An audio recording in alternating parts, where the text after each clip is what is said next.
Hello and welcome. Tonight's story begins in fire, falling metal, and a sky that is not Earth's. 8 abducted women survive a slave ship crash on a lethal alien desert where predators hunt. Water hides underground, and hunters still come to claim them. Led by Lena Ward, survival turns into resistance, and resistance into the birth of a new world. Stay with us and listen as fear becomes courage under alien stars. The corridor was already on fire when Lena Ward opened her eyes. Gravity had lost its mind. Her body hung upside down in a torn restraint harness, blood rushing into her skull, ears ringing with a metallic scream that never seemed to stop. Red emergency strobes painted the smoke in violent flashes. The air tasted of burning insulation and melted plastic, thick enough to chew, somewhere beyond the haze. Women were screaming. Raw. Animal sounds that cut through the alarms. The ship shuddered, a deep, bone-shaking vibration that rolled through the deck like distant thunder. Something exploded below. The floor, no, the ceiling, buckled. Metal plates peeling back as if the vessel were being skinned alive. Lena tried to breathe and coughed instead, lungs clawing for air that wasn't poison. "Brace for impact," a synthetic voice repeated. Calm and useless. Her harness snapped. She dropped, slamming into a wall as the corridor tilted sharply. Fire raced along the wiring above her, chasing oxygen. Through a cracked viewport at the end of the hall, she saw it, a red sky. Too close, filling the glass. They weren't in space anymore. They were falling. The impact tore the world into noise and white light. Lena didn't remember the moment the hull broke, only the feeling of being thrown. Weightless for a heartbeat, then crushed as something hard and unyielding slammed into her side. The scream that ripped from her throat vanished inside the roar. Metal shrieked. Bones felt like they were splintering. Then, silence. Thick and stunned. She lay face down, mouth full of grit.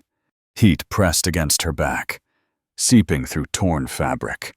The air burned with the stench of scorched metal and something far worse. Lena forced her eyes open. The sky above her was not blue, not black, but a bruised red haze swirling with ash. Black sand stretched in every direction, fine and powdery, clinging to her skin like soot. Behind her, what remained of the ship lay scattered, twisted ribs of alloy jutting from the dunes, pieces still glowing. Small fires licking along broken panels. A distant boom marked something else detonating. Her ears rang, muting the world to a dull hum. She tried to move, and pain flared bright along her ribs.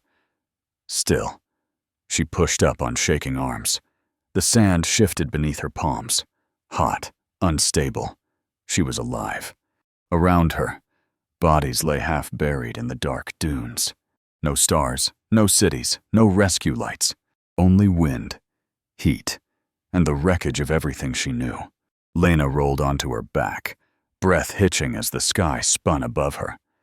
The ringing in her ears faded just enough for other sounds to seep in.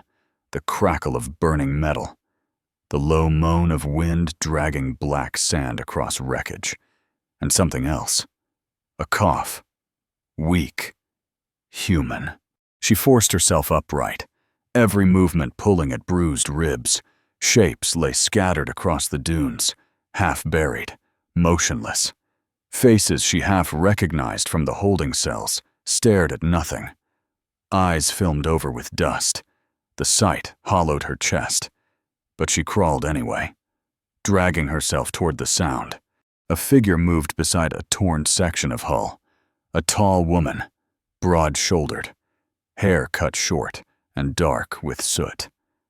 Blood ran from a cut above her brow, but her hands were steady as she shoved a metal panel aside. "Help me," the woman rasped. Together they freed another survivor trapped beneath debris. Then another, one by one. They searched, calling out, turning bodies, hoping for breath. Some answered. Many did not. By the time the fires died down, 8 women stood, or knelt, in the black sand. Shaking, coated in ash. The tall woman met Lena's eyes, gray and sharp despite exhaustion. "Rhea," she said simply. Lena nodded, swallowing against the dust in her throat. Around them, the dead lay silent under the red sky, and the wind kept moving, as if the planet had already decided which of them mattered. Rhea didn't allow them time to grieve. "Search the wreck. Water first," she ordered. Already moving toward the largest intact section of hull, Lena followed, legs unsteady, mind still echoing with the faces in the sand. Survival left no room for mourning. Inside the torn cargo bay, the air was hotter, metallic, thick with drifting ash. Emergency crates had ruptured on impact, spilling their contents across the floor. Ration packs, med patches, fragments of alien gear Lena didn't understand. She grabbed what she could, hands shaking as she stuffed sealed water pouches into a torn fabric sling. They worked in silence, broken only by coughing and the distant pop of cooling metal. One woman found a portable scanner, cracked but flickering with weak light. Another uncovered a thermal blanket still folded, untouched by fire. Small victories, desperate ones. When they regrouped outside, the supplies looked pitiful against the endless black desert. 8 mouths, maybe 2 days of water if rationed hard. Food that would barely keep them standing. Lena looked at the dunes stretching under the red sky, heat already rising in wavering sheets. The wreck wouldn't save them. It was only a grave with leftovers. Rhea caught her gaze. No words were needed. This wasn't rescue. This was the countdown. The signal was still blinking. Lena saw it when the cracked scanner sputtered to life in one of the women's hands. A thin line of alien symbols, pulsing in steady rhythm. Rhea took it, jaw tightening. "Tracking beacon," she said. "The ship's core is still broadcasting." A chill cut through the heat. They stood exposed beside the wreck, a marker in an endless desert. Lena imagined something out there. Machines or hunters. Following that pulse through space. Waiting. "We shut it down," someone whispered. Rhea shook her head. "Core's buried under half the ship. We don't have tools, and we don't have time." The wind rose, lifting black sand into their eyes. Lena looked at the broken hull behind them. Twisted metal. Smoke threads. The dead half-covered already. Staying meant water for a day. Staying meant being found. She wiped grit from her mouth. "We move at dawn," she said, surprised at how steady her voice sounded. "Carry only what we can run with." Fear flickered in the others' faces. But no one argued. They weren't survivors because they were strong. They were survivors because they were still breathing.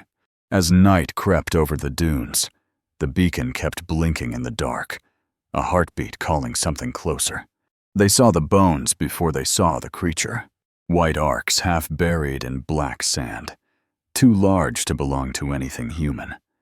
Rhea raised a hand, stopping the group. The desert had gone quiet. No wind. No distant crackle of cooling wreckage. Only the soft rasp of their own breathing. Lena felt it then, a pressure in the air, like being watched. A low vibration hummed through the sand under her boots. Not sound. Movement. The dunes ahead shifted. Just slightly. A ripple against the wind's direction. One of the women gasped. The sand exploded. Something massive burst upward in a spray of black grit. Scales the color of burnt iron flashing under the red sun. Its head was narrow, jaws lined with layered teeth, eyes a sickly yellow that locked onto the nearest movement, one of the slower survivors. "Run!" Rhea shouted. The creature lunged, jaws snapping shut inches from the woman's leg. Lena grabbed her arm, dragging her back as the others scattered. The ground felt alive, trembling with the predator's weight as it slammed down, claws carving trenches in the sand. They sprinted towards a cluster of jagged rocks, lungs burning, vision blurring. The creature charged after them, tail whipping, sand spraying like shrapnel. Lena dove behind the rocks, heart hammering so hard she thought it might burst. The beast circled, hissing, frustrated by the narrow gaps it couldn't squeeze through. After long seconds, it sank back into the sand, vanishing. The desert was no longer empty. It was hunting. Night did not bring relief. The heat bled away too fast, replaced by a cold that crawled through torn clothing and into bone. The wind dropped, leaving the desert unnaturally still. Lena kept watch from behind a slab of rock, eyes aching as she scanned the darkness beyond their small, shielded heat lamp. Something moved. Not the shifting sand, not the distant silhouette of dunes. Closer, low, silent. She tightened her grip on a jagged piece of hull plating she'd taken as a weapon. "Rhea," she breathed. Shapes detached from the dark, as if the night itself had decided to stand up. Tall figures, lean, moving with deliberate control. No clatter of gear, no heavy steps, just the whisper of fabric and skin over sand. Then she saw their eyes, blue, bright, almost luminescent, catching the faint light like reflections on deep water. Not animal, not machine. Watching. The women stirred behind her, panic rising in small, sharp breaths. Lena raised one hand slowly, palm open. The figures stopped just beyond the reach of the lamp's glow. Weapons visible now, curved blades, spears tipped with dark metal. A tense standoff stretched between two groups who did not share language, history, or trust. The wind returned in a low sigh, threading between them, carrying the smell of alien earth and human fear. The blue-eyed figures did not attack. They formed a half circle instead, weapons lowered, but never relaxed. Bodies angled, as if ready to move in any direction at once. Lena could see now that their skin carried a faint gray sheen under the starlight, marked with thin lines that might have been scars or symbols. They studied the women with open suspicion, not cruelty. One stepped forward.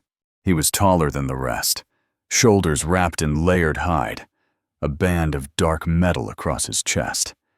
His gaze moved from face to face, measuring, calculating. When he spoke, the words were rough but shaped with effort, like a language learned from fragments. "You fall from Sci-Fi," he said. Lena nodded slowly. "Crash," she answered, pointing back toward the dunes, then to her mouth. "Water." The man held her gaze a long moment. The silence felt like the edge of a blade. Finally, he gestured toward the darkness behind him. Shapes shifted, more figures waiting. "I am Kyle," he said. "We have water. Shelter." His eyes hardened slightly. "But not free." The meaning didn't need translation. Lena glanced back at the women, shivering, exhausted, eyes wide with hope and fear tangled together. The desert had almost killed them in a single day. She turned back to Kyle and nodded. It wasn't safety. It was a bargain.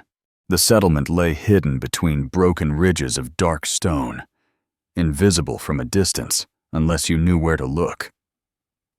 As Lena and the others followed Kyle's people through narrow passes, the wind dropped, replaced by the low murmur of voices and the faint glow of contained fires.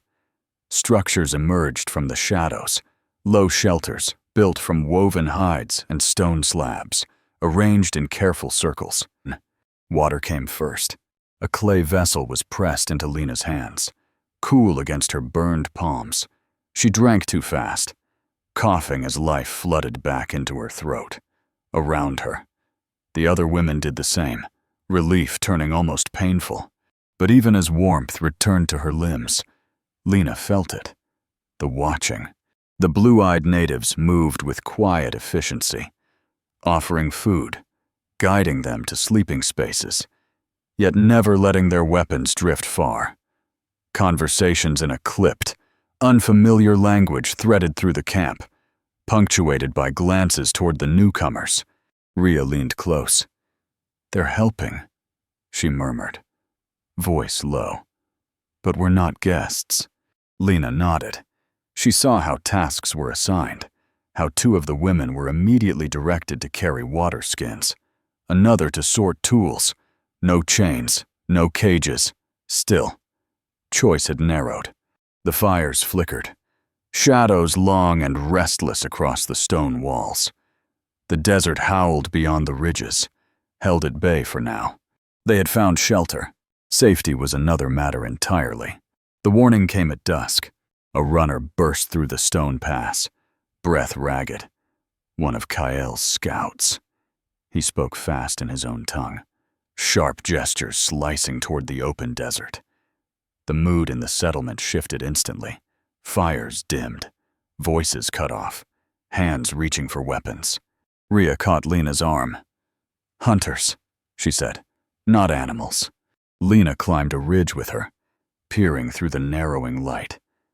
At first, she saw nothing but the endless black dunes, wind combing their surface into shifting lines. Then, movement. A thin column of dust far out. Too straight, too controlled to be natural. Metal glinted. Through the scanner's cracked lens, Lena made out shapes, low vehicles skimming just above the sand. Engines whispering instead of roaring. Figures rode them in dark armor, helmets reflecting the red sky. At the center, one vehicle stood out, larger, bristling with mounted weapons. Rhea's jaw tightened. Tracking signal paid off. Lena felt the weight of every step that had brought them here. They hadn't escaped the system that owned them. It had simply taken longer to arrive. A distant thud rolled across the dunes. Test fire. A warning shot punching into sand. The message was clear. They weren't being rescued. They were being collected. The camp moved like a body that knew it might not survive the night. Kyle's people vanished into the ridges with coils of rope, bone stakes, and sharpened metal scraps. Lena followed Rhea toward the narrow approaches leading into the settlement. Every path a vehicle or man could take had to become a wound waiting to open. They dug fast, hands tearing at sand and gravel until shallow pits formed between rocks. Rhea showed them how to angle broken hull shards inside. Edges upward, invisible under a thin layer of dust. Lena helped stretch wire from scavenged wreckage parts across ankle height, tied to small stones balanced on ledges. One step, and the rocks would fall. Noise carrying through the pass. Sweat ran cold down her spine, despite the fading heat. The sun dipped, turning the dunes into dark waves. Every shadow looked like a moving figure. A young native handed Lena a small device, alien tech salvaged from the ship, its casing cracked, but intact. A proximity alarm. She placed it near the narrowest choke point. Fingers steady now. Fear burned down into focus. They weren't soldiers. They were prey learning to bite. As night settled, the settlement disappeared into darkness. Only faint. Shielded lights marking where people crouched behind stone. Lena took her place beside Rhea. Weapon ready. Breath slow. Out there, engines were getting closer. The first sound was not gunfire, but a soft click. The proximity alarm blinked red in Lena's peripheral vision. Then the wire line snapped tight. A second later, stones cascaded down the pass with a sharp, echoing crash. Shouts answered from the darkness below.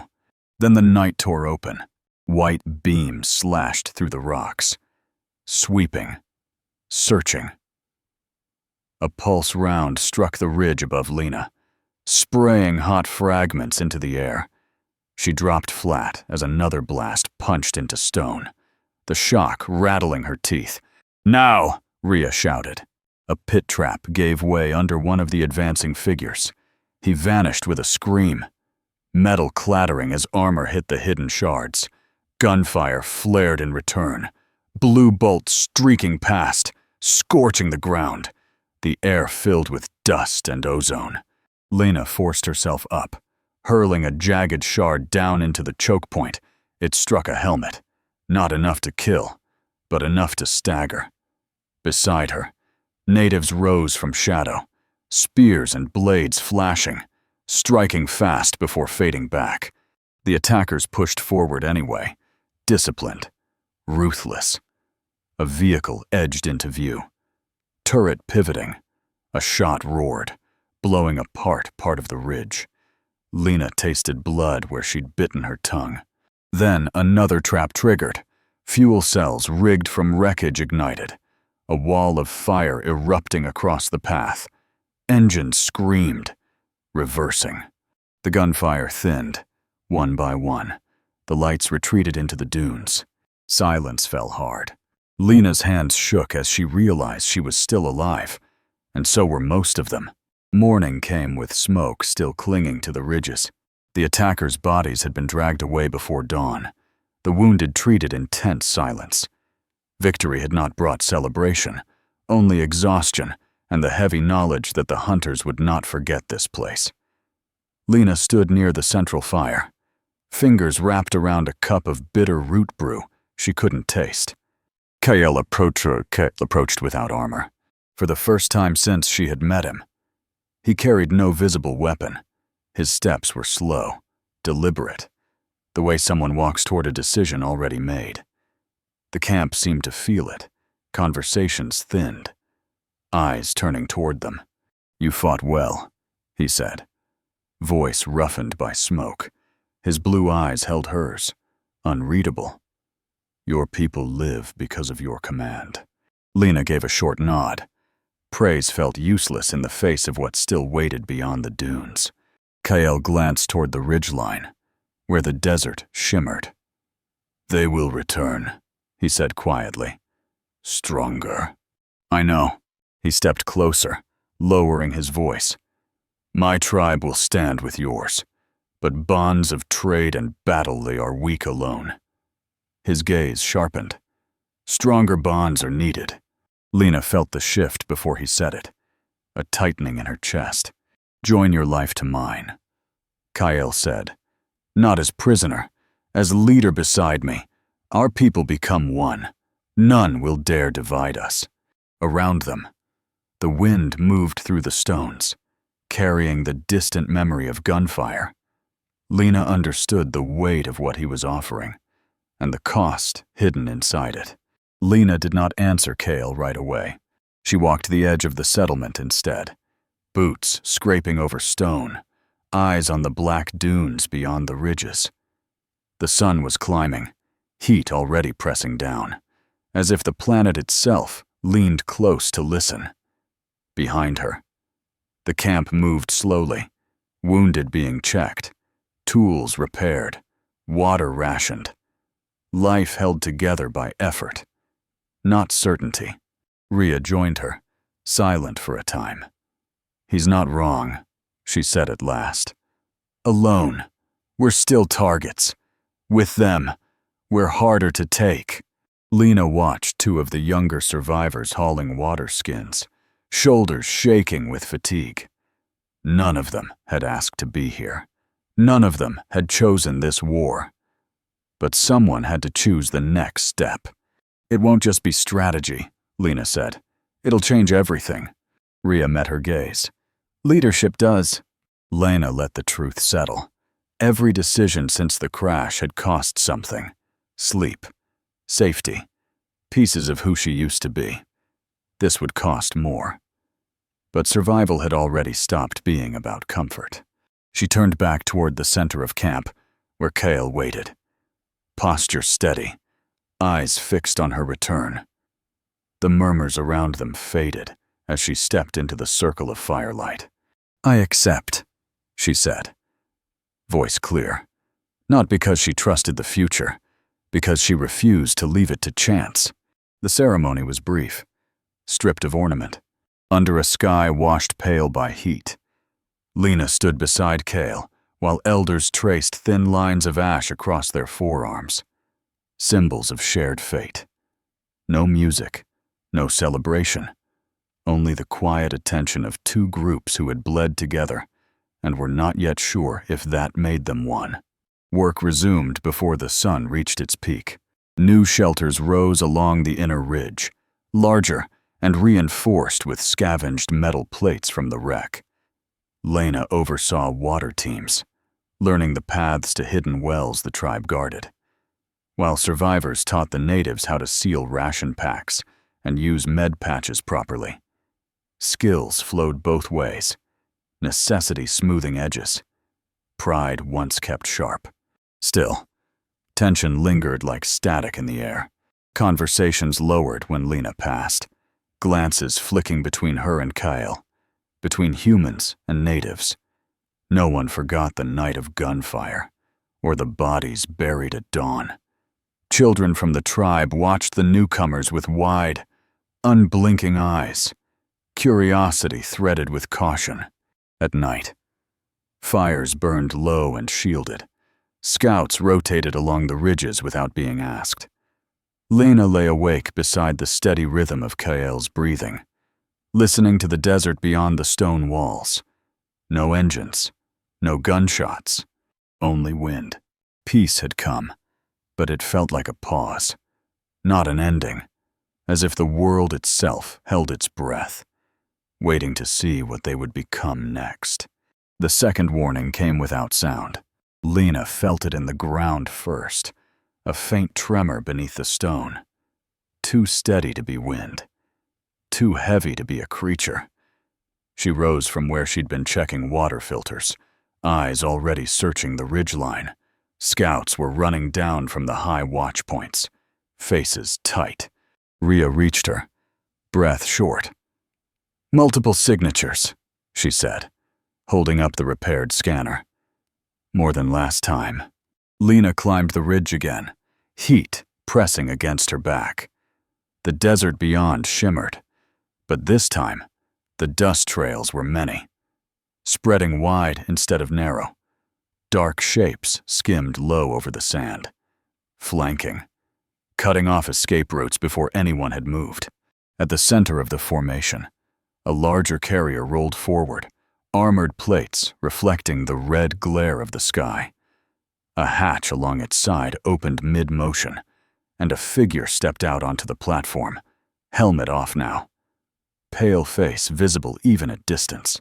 Orion Black didn't need to be close to be recognized. He stood tall against the wind, studying the settlement through optics. Posture relaxed in the way of someone who believed the outcome was already decided. No warning shots this time. No testing the ground. This wasn't retrieval. This was eradication. The battle fractured into noise and dust. Explosions tore at the ridgeline, sending shards of stone skittering across the ground. Lena moved through the chaos, dragging one of the younger women behind cover before turning back toward the open pass. Orion's forces were pushing in hard. Disciplined lines, weapons cutting through the settlement's defenses piece by piece. Then she saw him. Orion Black stepped down from his carrier into the storm of sand. Long coat whipping around armored legs. Rifle slung behind him as if the fight were already beneath his attention. He walked toward the inner ridge, scanning, eyes locking on Lena as she rose from cover. He smiled. The space between them shrank fast. Lena sprinted down the slope, grabbing a fallen blade from the ground. A pulse shot scorched past her shoulder. heat grazing skin. She kept moving. Orion drew a short shock baton as she closed in, its edge sparking blue. They collided in a spray of grit. The first strike jarred her arm to the bone, but she rolled with it, sand filling her mouth. He was stronger, precise, trained to end fights quickly. Lena fought like someone with nowhere left to run. She ducked under his swing, drove the blade into the joint of his armor. He grunted, stumbling. She slammed into him with her full weight, sending both of them crashing into the sand. The baton skittered away. They grappled, breath ragged, fingers clawing for leverage. Lena found the gap again and pushed. Orion went still. The desert wind swallowed the last sound he made. The firing stopped. But the silence did not feel like peace. Smoke drifted low between the ridges, stinging Lena's eyes as she pushed herself upright. Orion lay behind her, half buried in churned sand, armor dark where it had split. Around the settlement, the last of his forces were retreating, engines fading into the distance. No cheers followed them, only the wounded. Cries rose from different corners of the camp, short, sharp, then fading as Rhea and the healers moved through the damage. Shelters had collapsed. One of the water stores smoldered where a shot had found it. The smell of burned fabric mixed with blood and dust. Lena's hands were still shaking when Cale reached her. He gripped her shoulder, nodding once in acknowledgement of what she had done. People watched her now with something heavier than gratitude. Expectation. She turned slowly, taking in the broken walls, the faces streaked with soot and tears. They had survived again. The hunters were gone, but the cost lay all around them, carved into stone and flesh. Above, the red sky remained unchanged, vast and indifferent. The desert wind moved through the settlement, lifting ash in thin spirals. Lena understood it then. Winning did not make them safe. It only bought time to become something stronger, or be finished the next time the horizon darkened. Sleep came in fragments, light and brittle. Lena lay on her side inside the shelter, eyes open to the dim glow of a shielded ember pit. The camp had quieted, exhaustion finally forcing bodies to rest. But the desert wind carried more than sand tonight. Voices drifted between the stone walls, low, hurried, not meant to be heard. She slipped out without waking Cale. The air outside was cold, sharp in her lungs. She moved along the inner ridge, keeping to shadow, boots silent on packed ground. Two figures stood near the storage alcove, backs turned, their blue eyes faintly reflecting starlight. She didn't know their names, but she knew the tone.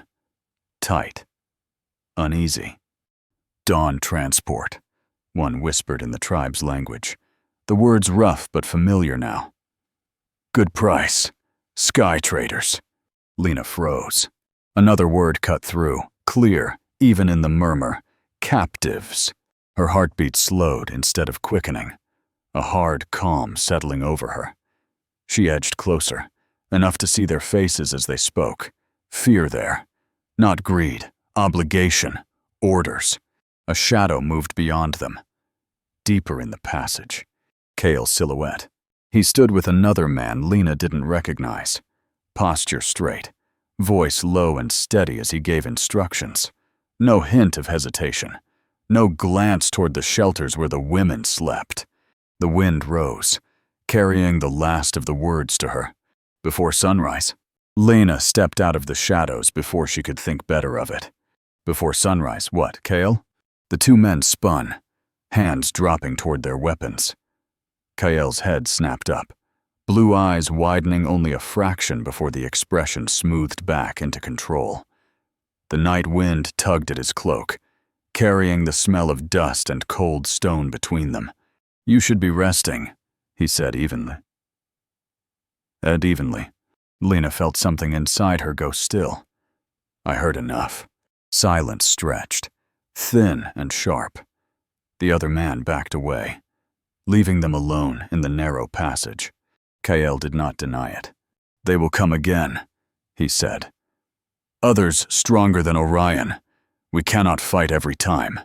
Trade keeps my people alive. It has always been so.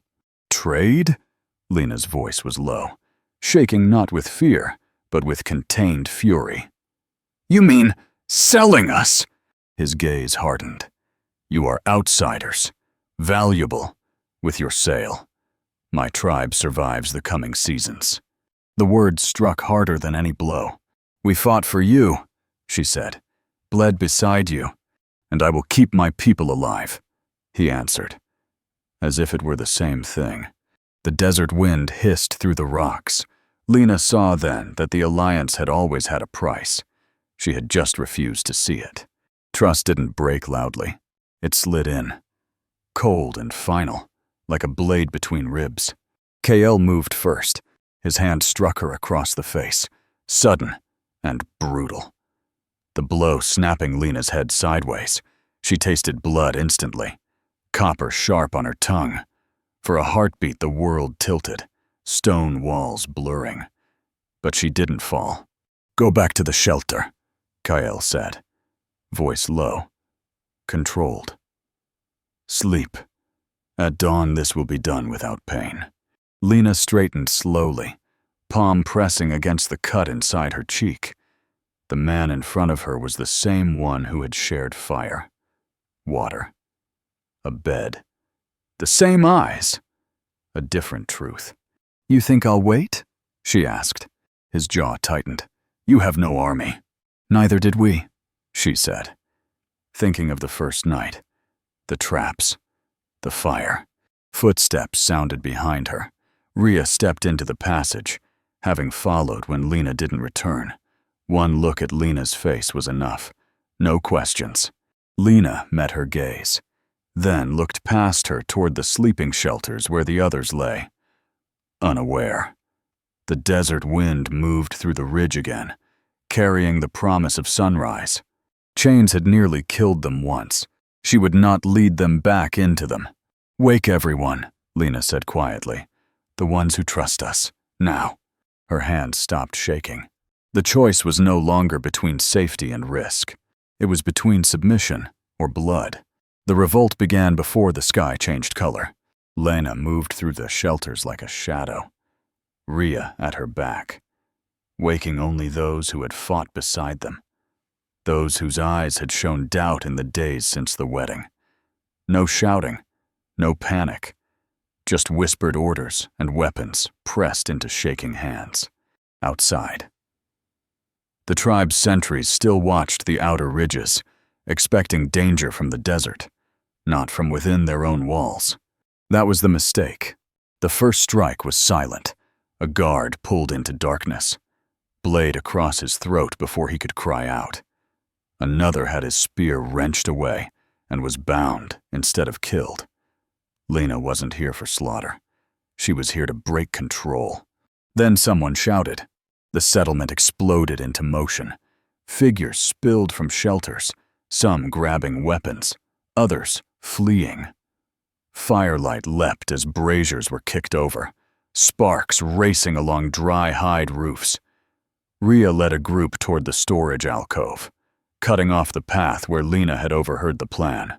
Lena pushed through smoke and bodies, heart steady, vision clear. Kael's warriors rallied fast, forming a line near the central fire. Shields raised.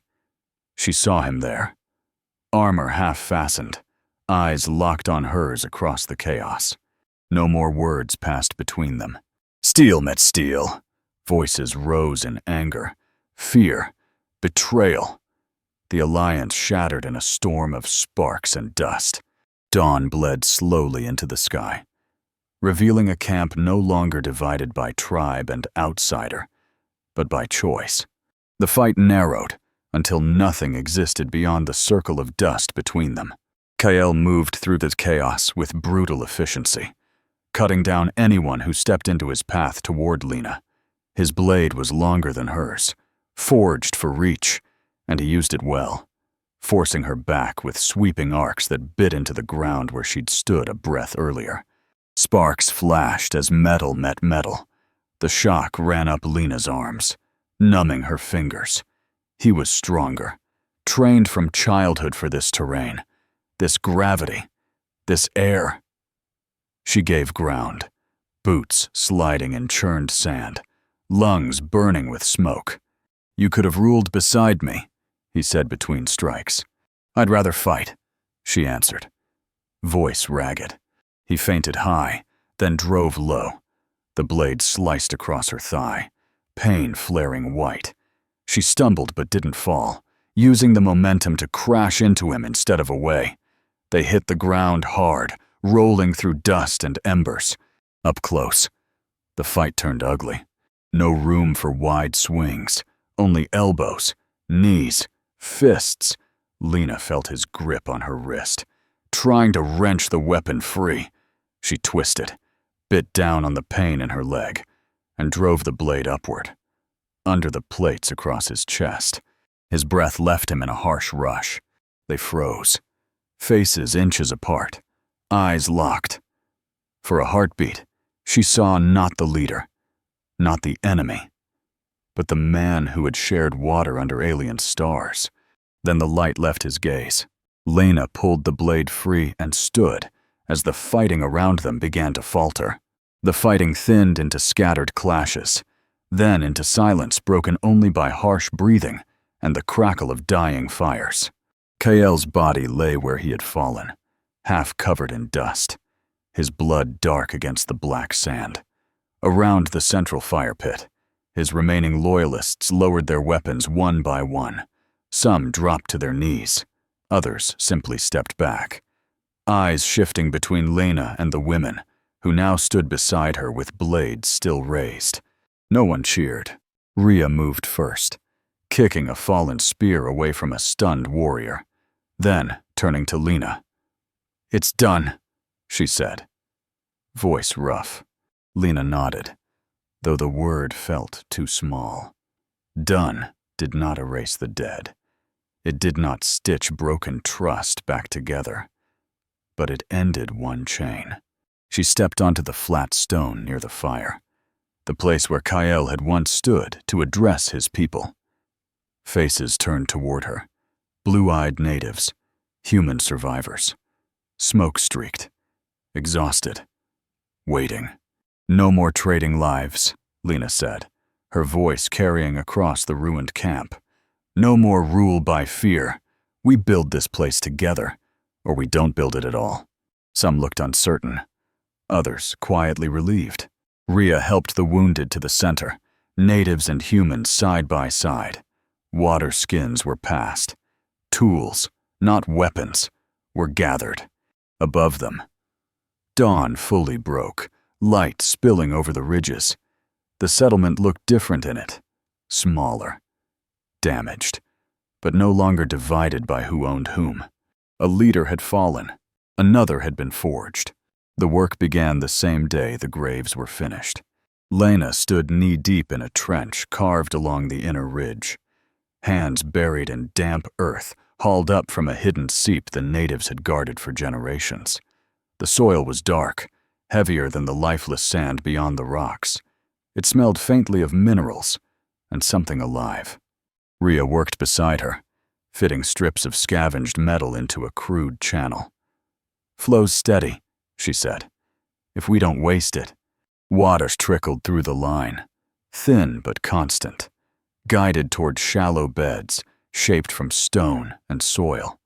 Around them, humans and natives labored shoulder to shoulder, hauling buckets, breaking clods, planting seeds saved from ration packs and wild grains the tribe had gathered in secret valleys. No one spoke much. The rhythm of digging, lifting, pressing soil into place carried its own focus. Survival had shifted from running and fighting to something slower, no less urgent. Beyond the ridge, the black desert shimmered, unchanged, hostile as ever. But inside the stone walls, damp earth cooled their hands, proof that life could be coaxed from a world that wanted none. Lena straightened, back aching, watching the first thin stream soak into the waiting soil. This was a different kind of defense, roots instead of blades. If it held, they wouldn't just survive. They would stay. The transmitter came from the bones of the ship that had tried to kill them. Lena knelt beside the half-buried hull plate, where Rhea and 2 others had been working for days. Hands blackened with soot and grease. They had dragged up coils of wiring, a cracked comm array, and the core of a navigation unit that still hummed faintly when powered. Alien tech, human improvisation, native patience. Power cells holding, Rhea said, tightening a connection with a strip of carved bone used as a tool. But once we fire it, anything listening will hear. Lena looked toward the ridges, then up at the pale sky where stars would return after sunset. Calling out meant risk, but silence had nearly ended them once already. She pressed the final panel into place. The device was ugly. Metal scars, exposed circuits, parts that didn't belong together. It was also hope. As night settled, they carried it to the highest rock spur. The air was thin and cold, wind tugging at Lena's hair. She activated the unit. A low vibration filled the stone beneath their boots as energy surged. A beam invisible to the eye punched upward into the dark. Lena closed her eyes for a moment, imagining it threading through space, past the path of the ship that had enslaved them, past the emptiness between stars. They were no longer lost. They were speaking back. They did not expect an answer so quickly. The transmitter's hum had faded into background noise by the 3rd night. A steady vibration beneath the rock spur where Lena and Rhea kept watch. The sky above was clear, stars sharp and endless, the desert wind whispering through the ridges. Then the unit crackled. Lena straightened, heart lurching. Static burst through the small speaker, sharp enough to hurt. Symbols flared across the cracked display, cycling faster than before. Rhea leaned in, fingers flying over improvised controls. It's not interference. She breathed. It's a lock. A new signal cut through, structured, deliberate. The device strained, whining as if it might tear itself apart trying to translate. Then a voice, faint, distorted, but unmistakably human, broke through the noise. Unidentified transmission, repeat source. Lena's throat closed. She hadn't heard her own language through comms since before the crash, before chains and fire and black sand. "This is Lena Ward," she said, forcing the words past the ache in her chest. "Human survivors on surface. 8 original, additional natives. We are not cargo." Silence. Heavy and endless. Then the reply came. Clearer this time. "Signal received. Stand by." The stars above looked the same. The desert wind still carried dust. But they were no longer alone in the dark. Morning light slid over the ridges, pale and clean, catching on the thin leaves that had begun to push through the soil beds. Lena walked the inner path with a basket of tools at her hip, boots leaving prints in packed earth that no longer blew away by noon. The air still carried the dry edge of the desert, but beneath it lay the faint scent of damp soil and growth. Children, both human and native, ran between the shelters, carrying small clay cups of water to the planting rows under Rhea's watchful eye. No one wasted a drop now. Water channels, once experimental, flowed in steady lines, carved with care and guarded like treasure. Scars remained everywhere, cracked stone walls patched with scrap metal, burn marks on the ridge where the second battle had torn through. But hands repaired instead of braced, spears leaned against walls, not in fists. A low rumble rolled overhead. Distant, but distinct. Lena paused, shading her eyes as a faint glint crossed the sky. one of the supply craft that had begun to pass along safe trajectories. Proof that the signal had reached beyond this world. She let the sound fade before moving on. Life here was still fragile, still earned daily, but it was no longer borrowed time. It belonged to them now, measured in growing things and mornings that did not begin with fire. Lena felt it before she admitted it. A strange heaviness settled low in her body, different from fatigue, different from the old bruises that still ached when the weather shifted. She tried to ignore it at first, pushing through work in the fields, checking water levels, speaking with the native elders about expanding the outer walls. But the dizziness came again one morning as she stood, the horizon tilting for a breath before steadying. Rhea noticed. They sat together inside the medical shelter, filtered light slanting through patched fabric. Rhea's hands were gentle but precise as she checked Lena's pulse, then ran a small diagnostic patch along her wrist, one of the last working units salvaged from the wreck. The device hummed, lights flickering. Rhea's expression changed, softening in a way Lena had rarely seen since the crash. "You're not sick," she said quietly. Lena held her gaze. "Then what?" Rhea placed Lena's hand over her own lower abdomen. "You're carrying—" The words settled slowly, heavier than fear had ever been. Outside, she could hear children laughing near the water channels, the sound threading through the stone walls. Life had taken root in soil that had never known it. Now it grew inside her. 2. Proof that survival had become something more than endurance, something that reached forward instead of only back. The night was quiet when Aiden was born. No alarms, no engines on the horizon, no predators stirring the sand. Only the low murmur of voices outside the shelter and the steady breath of the wind sliding over the ridges. Rhea's hands were sure, her voice calm as she guided Lena through each wave of pain. The same focus she had carried through fire and battle. When the child's cry cut through the darkness, sharp and fierce. The entire camp seemed to pause. Lena held him close, feeling the warmth of his small body against her chest, the rhythm of his heart fast and certain. His skin carried hints of both worlds, human softness, the faint gray undertone of the tribe, proof that blood spilled on this soil had grown into something new. Outside, people gathered quietly, faces lifted toward the shelter, relief and wonder threading through their exhaustion. The desert still stretched beyond the ridges, endless and unforgiving. But inside these walls, life had answered it. Lena stepped to the entrance as dawn edged the horizon. Aiden cradled in her arms. The first light touched his face, and he blinked into it without fear.